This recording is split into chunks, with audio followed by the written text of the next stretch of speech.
Hey guys, Seth and Matt here from Misfit Athletics, here to talk to you about what could be our new favorite tool for the 2019 season, the Concept 2 Bike Erg. We're going to go over how to set it up before you ride and what you should be doing while you are riding it, depending on what the focus or goals of your workout are. So first things first, we're going to have Matt set this up. As he sets it up, it's going to be similar to a road bike. So he's going to actually set up the seat and handlebars at a fairly even level to the point where his hips and shoulders are going to ride fairly level when he's leaning forward into the where he's going to grip. He's also going to adjust this so that it's the correct distance away from the seat. And you'll see he knows where he needs to be. So when he gets on the bike, you notice his hips, and if he leaned forward, he's in a kind of a more aerodynamic position which mimics the bike on the road. Now you don't have to ride like that because we're not looking for aerodynamics when we're stationary, but if you are going to take this out in the street, you want to have the training be somewhat similar. So you notice where he's gripping and where his hips are, they're about the same height, and that's really one of the main focuses. The other thing we'll look at is where his leg ends when he pedals at the bottom.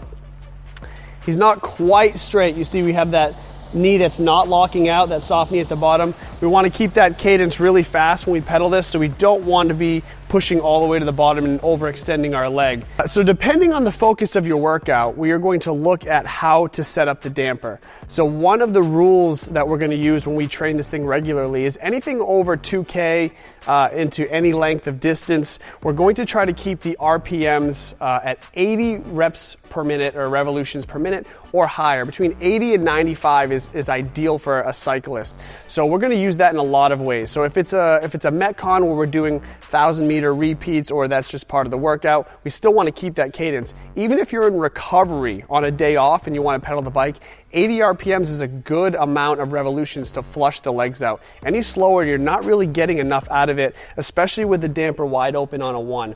And that's where I'm going to have most athletes start until they get comfortable with this high amount of revolutions. It's much different than any other bike you may have used in the gym. Why don't you demo what 80 to 90 looks like really quick. You'll notice this is a lot faster than if you were on an air bike with the handles.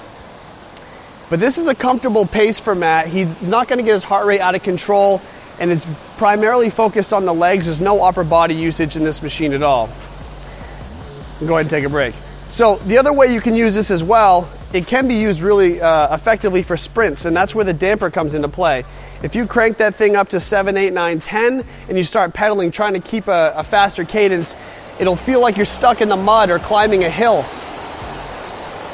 It's a lactic acid generator, basically.